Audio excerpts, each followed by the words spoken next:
A próxima pergunta é a pergunta que mais me pediram, que mais tiveram dificuldade e pediram muito para eu resolver. Agora você vai aprender como matar esse tipo de exercícios. Está aí na tela e...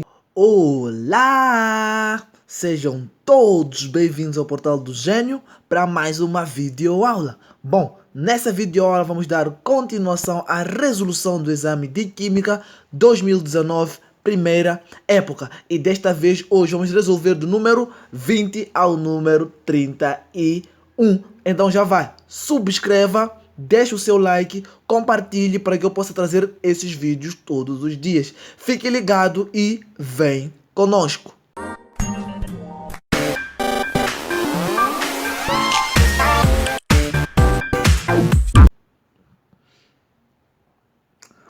Bom, se não assistiu os vídeos anteriores, vá agora, assista. Agora vamos dar continuação. Número 20 está aí na tela e diz o seguinte. O pH e o pOH de uma solução obtida por dissolução de 1,25 gramas de hidróxido de sódio em 100 ml de água destilada é, respectivamente. Temos aí as massas atômicas. Muito bem, voltemos. Então, aqui pede-nos para determinar o pH, o pOH de uma solução. Deram-nos a massa, o volume, as massas atômicas e o volume molar. Muito bem. O que é que faremos aqui? Nós estamos a falar certamente de hidróxido de sódio, NaOH. Estamos cientes que o hidróxido de sódio é uma base forte. É uma base forte. Ou seja, se dissociarmos em solução aquosa, obteremos o quê? Na mais OH menos. E sendo essa uma base forte, a concentração da base equivale também à concentração dos seus íons. O que significa que se nós acharmos a concentração da base, acharemos a concentração dos íons e poderemos determinar o pOH. Mas muito bem, como achar essa concentração do NaOH? Recorrendo aos nossos dados, a única forma que podemos usar é esta: massa sobre a massa relativa vezes o volume. Muito bem, mas nós não temos essa massa relativa e o nosso volume está em mililitros. Então vamos trabalhar isso. 1 litro está para mililitros. Eu tenho o quê? Tenho 100 mililitros que está para X. Bem que eu posso tirar este 0, este 0, este 0 e este. E meu X será igual aqui. 1 vezes 1, 1 sobre 10, que dá 0,1 litros. Ou seja, o meu volume em litros equivale a 0,1 litros.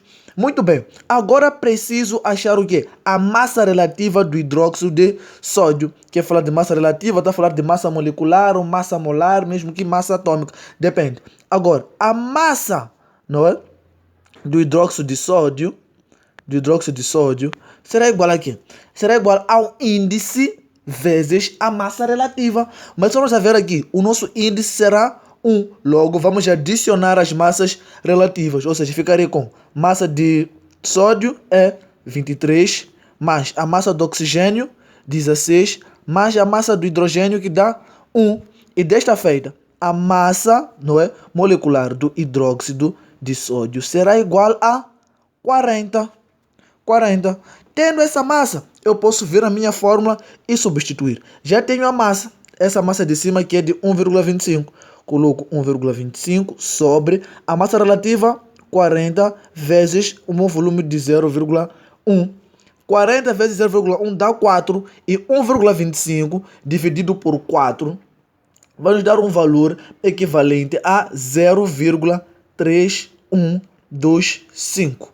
E como o hidróxido de sódio é uma base forte, como eu disse anteriormente, a concentração desta base equivale também à concentração dos seus íons. Então, sendo íons OH, o que eu posso determinar é o quê? É o pOH, que é igual a menos logaritmo da concentração dos íons OH menos, o que será igual a menos logaritmo. Qual é a concentração que eu tive? 0,3125, que isso será igual a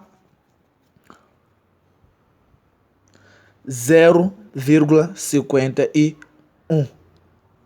Isso é igual a 0,51. Muito bem. Tendo agora o pOH, é fácil eu achar o meu pH. Lembrando sempre que pH mais pOH é igual a 14. Então eu direi que o meu pH será igual a 14 menos pOH. Estamos a dizer que o pH será igual a 14 menos 0,51, o que equivale a 13,49. Pediram-nos o quê? O pH e o pOH respectivamente, ou seja, pH 13,49, pOH 0,51. Bom, é a alternativa C. A alternativa correta é a alternativa C.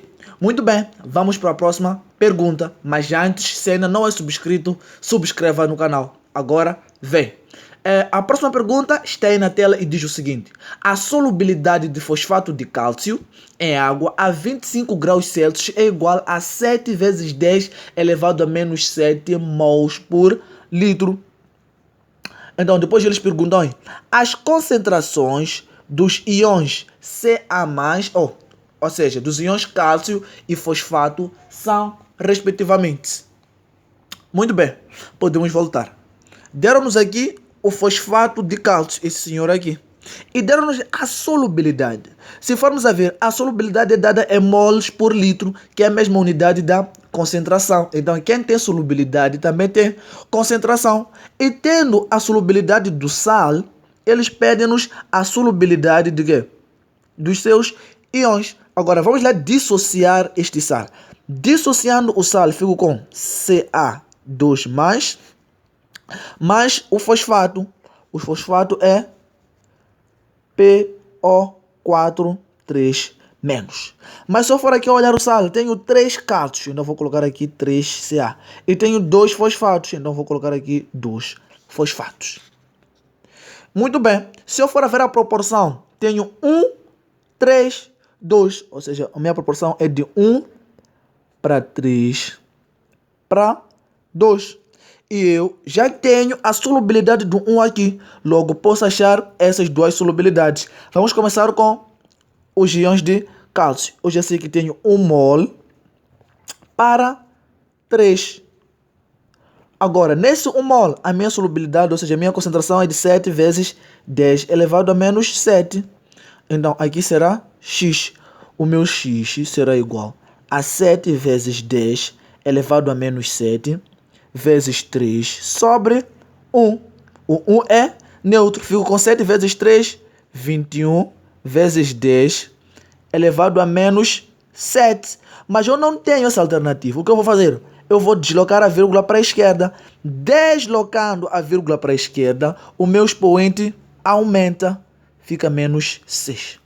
Agora, no segundo caso, eu ainda tenho a mesma proporção. De 1 para 2. Então, agora eu terei 1 para 2. O que é que eu tenho no 1? 7 vezes 10 elevado a menos 2. O que é que eu tenho no 2?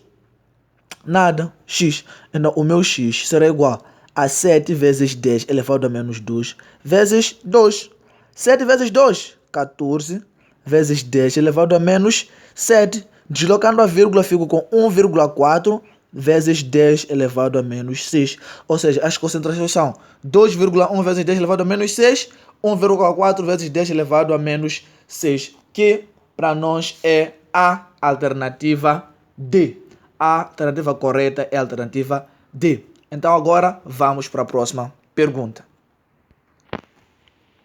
Muito bem, antes de começar a assistir, a partir do número 22, assista a videoaula, pause esse vídeo e vai assistir a videoaula acerca de como determinar NOx de uma substância e aprenda sobre a reação redox. Vá, assista. Se já assistiu, agora sim vai entender melhor. Mas para que possa entender, vá assistir o vídeo. Eu estou tendo em conta que você assistiu o vídeo de como determinar NOx e acerca das reações redox. Agora sim. Número 22 está aí na tela e diz o seguinte: os números de oxidação dos elementos manganês, oxigênio e nitrogênio nos compostos, temos aí 3 compostos, são respectivamente. Voltemos.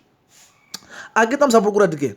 Do NOx de manganês, NOx de oxigênio e NOx de nitrogênio nos seguintes compostos. São esses os compostos. Ou seja, neste composto eu quero o NOx de manganês. Parece aqui MU, mas é MN, né?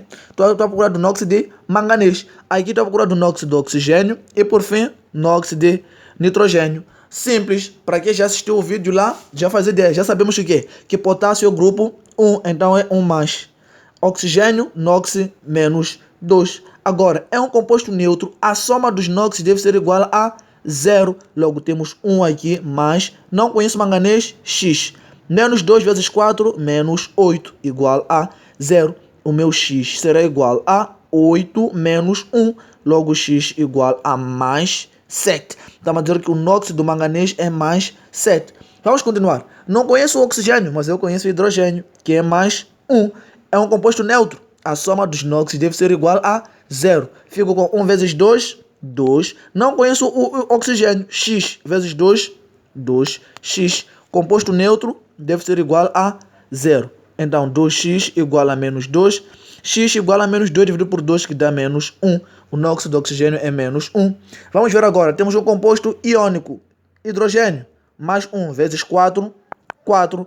Eu não conheço aqui o meu nitrogênio, X. Mas sendo isso um composto iônico, a soma dos NOx deve ser igual ao quê? Ao número da carga. O que é que isso significa? Deve ser igual a mais 1.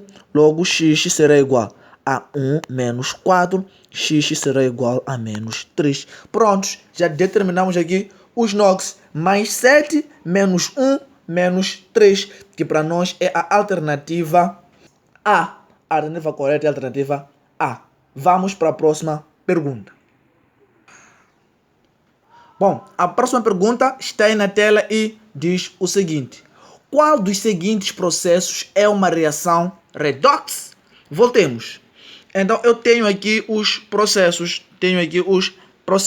A linha A, B, C e D. Perguntam-nos então, qual dessas reações é uma reação redox? Eu estou tendo em conta que já assistiu o vídeo de o que é uma reação redox. É aquela que ocorre com redução e oxidação. Como é que isso acontece? Vá assistir no vídeo. Agora voltemos.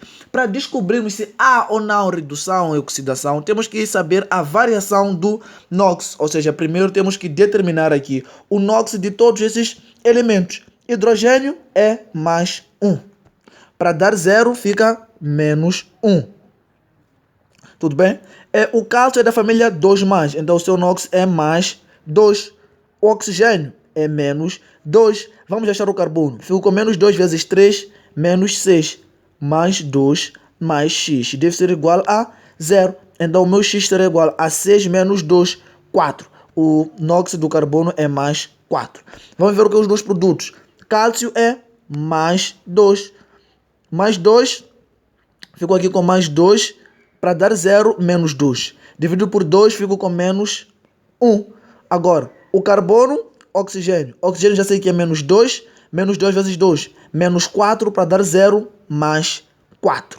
E agora tenho aqui água, mais 1, menos 2. Vai assistir a aula e vai aprender de NOx e vai aprender como se determinam esses NOx. Agora vamos ver. Hidrogênio mais 1 não variou. Cloro menos 1 não variou. Cálcio mais 2 não variou. Carbono mais 4 não variou. Oxigênio menos 2 também não variou. Logo, essa aqui não é uma reação redox. Vamos partir para a próxima. Temos aqui hidrogênio. Hidrogênio é mais 1. Cloro é menos 1. Já deu 0. Enxofre é um calcogênio, 6+. Então é 2 menos para dar 0. Fica 2 mais. Agora temos aqui mesmo barulho. Temos hidrogênio que é mais 1 vezes 2 dá 2, para dar 0 menos 2. Temos aqui o cloro é um halogênio, menos 1 vezes 2, 2 para dar 0, fico com mais 2. Muito bem, muito bem. Assista o vídeo de NOx e vai saber determinar o NOx desse elemento. Vamos ver. Hidrogênio mais 1 não variou. Cloro menos 1 não variou. Ferro mais 2 não variou. Enxofre menos 2 também não variou. Logo, esse não é um processo redox. Logo, esse aqui não é a minha reação redox. Vamos ver agora a linha C. Vemos que quando está sozinho está triste, o seu NOx é zero. Quando está sozinho também o seu NOx é zero. Substâncias simples têm NOx igual a zero. Agora vamos ver aqui. O hidrogênio tem NOx mais 1. Vezes 3, ficamos com 3. Para dar 0, menos 3. Vamos ver agora. Nitrogênio. De 0 para menos 3, variou. Houve aqui uma variação. Vamos ver o hidrogênio. De 0 a mais 1, variou. Houve aqui uma variação. O que aconteceu? O nitrogênio saiu de 0 para menos 3. Reduziu. Então temos aqui o que? Uma redução. O hidrogênio saiu de 0 para mais 1. O seu NOx aumentou. Então temos aqui uma oxidação. Logo, a linha C é uma reação redox. A alternativa correta é a linha C. Mas para fechar com martelo de ouro, vamos ver a linha D. Temos o cálcio mais 2, oxigênio menos 2. Fico com menos 6 mais 2. Esse dá x igual a 0. Fico com o quê? Com x igual a 6 menos 2, 4. Nóxido de carbono mais 4. Venho aqui, tenho oxigênio menos 2. Vezes 2 fica menos 4 para dar 0 mais 4. Vamos ver aqui. O cálcio é 2 mais, oxigênio 2 menos. Vamos ver agora. Menos 2, oxigênio não variou. Mais 2, cálcio não variou. Mais 4, carbono também não variou. Logo, a nossa alternativa correta é a linha C. É a linha C. Bom, vamos para a próxima pergunta. Muito bem. A próxima pergunta está aí na tela e diz o seguinte. Tem-se a seguinte reação redox. Temos a reação redox. O agente oxidante é... Voltemos. Temos aqui a nossa reação redox. Iodeto de sódio, cloreto de sódio e iodo. Queremos saber qual é o nosso agente oxidante. Lá na videoaula de reações redox, dissemos o quê? Que o agente oxidante é aquele que reduz. E o agente redutor é aquele que oxida. Então, vamos fazer a análise dessa reação redox. Vamos determinar agora o número de NOx de cada um para determinar quem que reduz. E esse que reduz será o nosso agente oxidante. Simples. Sódio é da família 1A, mais 1. Logo, isso é para dar 0, menos 1. O cloro está sozinho, 0. Substância simples, NOx 0. Sódio, mais 1. Cloro, menos 1. Logo, temos iodo, está sozinho, 0. Agora, vamos ver. Sódio não variou. Temos aqui o iodo saindo de menos 1 para 0, oxidou. O iodo é o nosso agente redutor. E temos o cloro saindo de 0 a menos 1. Logo, ele reduziu. O cloro reduziu. Vamos aqui. Temos aqui o quê? Uma redução. E o agente oxidante é aquele que reduz. Logo, o nosso agente oxidante será o cloro, que é a alternativa C. Muito bem, vamos para a próxima pergunta. Muito bem, a próxima pergunta é a pergunta que mais me pediram, que mais tiveram dificuldade e pediram muito para eu resolver. Agora você vai aprender como matar esse tipo de exercícios. Está aí na tela e diz o seguinte. Para cobrear uma peça metálica, foi utilizada uma solução de sulfato de cobre 2 e uma corrente elétrica de 2 amperes durante 50 minutos. Temos aí as massas atômicas relativas do cloro e temos aí a constante de Faraday eletroquímica. Qual é a massa de cobre depositada na peça em gramas? Muito bem, voltemos. Temos aqui. Deram-nos a intensidade, 2 amperes. O tempo, 50 minutos. Temos aqui a massa de cobre, 63,5. E temos a constante de Faraday, que é de 96.500. Querem cobrear uma peça metálica. É como se essa caneta fosse uma peça metálica. Eles quisessem cobrear essa caneta. É fazer o quê? É banhar essa caneta de cobre. É pôr cobre na caneta, é uma linguagem vulgar. É como banhar um fio em ouro. Banhar. Então, é o que eles fizeram aí. Cobrearam uma certa peça metálica, banharam uma certa peça metálica de cobre e querem aí saber qual é a massa dessa peça, ou seja, a massa depositada na peça.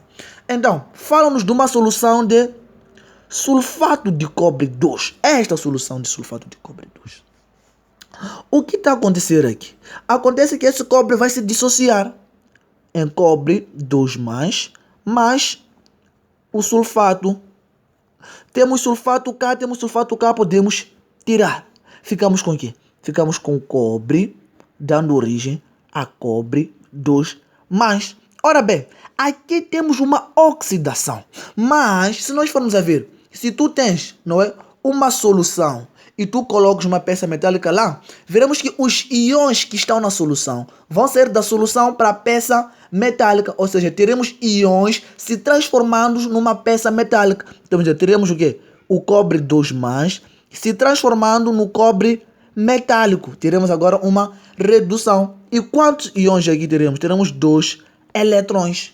É a partir desses 2 eletrões que nós vamos começar a fazer o estudo da nossa reação. Por quê? Porque temos o quê? 2 moles de eletrões que estão para 1 mol de cobre. Ora bem, a partir daqui queremos saber qual é a massa estequiométrica e a carga também estequiométrica do eletrão. Pela lei de Faraday sabemos que um eletrão tem o que? 96.500 de carga. Agora temos 2 eletrões, será 2 vezes 96.500 que dá 193.000 coulomb. Está para o quê? 1 mol de cobre ocupa uma massa de 63,5. Agora aqui temos os dados normais. Queremos saber os dados estequiométricos que acontecem aí na reação. Queremos saber qual é a carga dos eletrões que estão aí. Ou como é que vamos fazer? Nós vamos determinar essa carga. Pela lei de Faraday, temos a fórmula KIT, que diz que carga é igual a intensidade vezes o tempo. Mas o nosso tempo aqui está em minutos. Vamos transformar em segundos. Ficamos com 3.000 segundos. Só multiplicamos por 60. Agora, a carga será igual. A nossa intensidade é 2 vezes 3.000. Vezes 3.000. Agora, a nossa carga será de 6.000. Agora, esta carga de 6.000 coulomb, que eu vou colocar aqui, 6.000 coulomb, está para a massa depositada nesta carga de 6.000 coulomb, já que é a minha incógnita. Muito bem, eu posso tirar o coulomb com coulomb, porque estou à procura da massa em gramas. E posso tirar esses 3 zeros com esses 3 zeros para facilitar as minhas contas. Eu fico com x sendo igual a 6 vezes 63,5 gramas sobre o que? 193. E isso vai me dar o que? Um valor equivalente a 1,97 gramas. Logo, viram como esse exercício é simples? Logo, a nossa massa é de 1,97 gramas, o que equivale à alternativa A. A resposta correta é a alternativa A. Muito bem, vamos partir para a próxima pergunta. Muito bem, a próxima pergunta está aí na tela. É acerca de pilhas eletroquímicas. Vamos ver. Observe a célula eletroquímica na figura e os respectivos potenciais de redução. Temos aí o potencial de zinco, que é menos 0,76 volts, e alumínio, que é menos 1,62 volts. Então vamos ver aí que a imagem está um pouco rasurada por caneta, é um exame que eu encontrei na internet. Mas vamos tentar perceber o que está acontecendo aqui. O diagrama da célula é representado por... Vamos ver aí a nossa célula como está. Vamos identificar o nosso ánodo e o nosso cátodo. Para quem não sabe, o ánodo é o nosso polo negativo e o polo negativo é o polo do alumínio. Você que consegue ver aí? Temos aí o polo negativo no alumínio e temos o polo positivo no zinco. Ou seja, para que essa lâmpada possa ligar, os eletrões devem sair de onde? Do cátodo, ou seja, do elétrodo do alumínio para o elétrodo de zinco. Mas o que acontece? Acontece que no ánodo temos o que? Temos a oxidação. E no cátodo temos o que? Temos a redução. Ou seja, teremos o que? O diagrama da célula será apresentado por quê? Pela oxidação de alumínio e pela redução de zinco. Quem não quer usar esse conhecimento pode recorrer aí aos nossos potenciais de redução. Aquele que tiver maior potencial de redução indica o que? Indica a redução. E aquele que tiver menor potencial de redução indica o que? A oxidação. Se vamos ver, o zinco tem maior potencial de redução em relação ao alumínio. Logo, no zinco teremos redução e no alumínio teremos o que? Oxidação. Partindo do polo negativo, que é o polo de alumínio, para o polo positivo, que é o polo do zinco. Vejamos aí a alternativa C, que temos aí a oxidação do alumínio e a redução do zinco. Então a nossa alternativa correta é a linha C. Muito bem, vamos para a próxima pergunta. A próxima pergunta está aí na tela e diz o seguinte: dadas as seguintes semi-equações, temos aí semi-equações, temos semi-equação de chumbo, onde o seu potencial de redução é de 0,126 e temos aí magnésio, que é menos 0,37. Não, esse exame tem algumas escrituras que encontrei mesmo na internet, me perdoem por isso. Agora vamos perceber bem o que está acontecendo aí. A semi-equação que ocorre no cátodo da pilha é... Queremos saber qual é que ocorre no cátodo. No cátodo é o nosso polo positivo, onde acontece a redução. Então fixa isso. Cátodo, polo positivo, redução. Ánodo, polo negativo, oxidação. Agora nós queremos a semi-equação que ocorre no cátodo, que é o nosso polo positivo, e onde ocorre o que é a redução. Então, olhando aí para as nossas potenciais de redução, vamos ter que identificar. Sabemos que redução é onde temos maior potencial de oxidação. E o nosso maior potencial de oxidação está no chumbo, que é 0,126. Porque aí no magnésio é menos, logo o nosso chumbo tem maior potencial de oxidação. E é nesse chumbo que vai decorrer o que? A nossa redução. Logo, a nossa semi-equação será representada pela quê? Pela redução do chumbo, que é a alternativa C. Agora vamos para a próxima pergunta que está aí na tela e diz o seguinte: o composto de iodo utilizado em tratamentos radioterapêuticos é o iodeto de potássio. Em presença a cloro, essa substância reage segundo a equação química. Temos aí a equação. O fenômeno químico de conversão do iodeto em iodo nessa reação é classificado como... Muito bem. Então aí nos deram muita conversa, nos deram um conhecimento, não é, utilizado na medicina. Mas o que nos preocupa a nós é o último parágrafo. O fenômeno químico de conversão de iodeto em iodo nessa reação é classificado como... Então vamos descobrir isso a partir do quê? Dos conhecimentos que nós adquirimos na reação redox. Vamos determinar o NOx dessa substância. Potássio, primeiro grupo A, mais 1, iodo, menos 1. Temos o que? Cloro, está sozinho, 0. Temos potássio, mais 1, cloro, menos 1. E temos o iodo, está sozinho, 0. Agora, perguntam aqui. O fenômeno químico de conversão do iodeto, porque esse aqui é o iodeto de potássio, é iodo. O que está acontecendo nessa conversão aqui de iodeto em iodo? O NOx aumentou, logo está acontecendo uma oxidação. Está acontecendo uma oxidação, que é a alternativa B. Vem como é simples. Vamos partir para as duas últimas perguntas. Vamos a isso. Muito bem, a próxima pergunta está aí na tela e diz o seguinte: é correto afirmar que o metilpropeno contém 4 carbonos e 8 hidrogênios, 4 carbonos e 10 hidrogênios, um carbono secundário ou um carbono primário? Voltemos a ver. O metilpropeno tem quantos carbonos e quantos hidrogênios? Não vamos nos preocupar com isso. Nós vamos fabricar o metilpropeno. Como é que nós vamos fabricar o metilpropeno? Já temos aqui metil, que é um radical. Propeno indica 3 carbonos. Então eu vou colocar aqui 3 carbonos. 1, 2, 3. Lembrando que o carbono é tetravalente, ou seja, ele só pode fazer 4 ligações. E vamos dizer que este carbono aqui tem um radical. Qual é esse radical? Metil SH3. Agora vamos conectar os carbonos. Este deve fazer uma ligação com o carbono. Uma. Restam com quantas? 3 ligações. Então eu vou colocar CH3 aqui. Este senhor precisa se ligar com o carbono. Ou seja, tem 1, 2, já fez 3 ligações. Precisa de mais quantas? Uma apenas. E este senhor fez uma ligação. Precisa de mais 3. Agora nós fabricamos aqui o metilpropeno. Vamos contabilizar. Temos 1, 2, 3, 4 carbonos. E 3, 6, 9, 10 hidrogênios. E tem 10 hidrogênios. Logo, a alternativa correta é a alternativa B. 4 carbonos e 10 hidrogênios. Vamos para a próxima pergunta. Muito bem, não se esqueça de subscrever, deixa o seu like para fortalecer. Temos vídeo novo toda semana.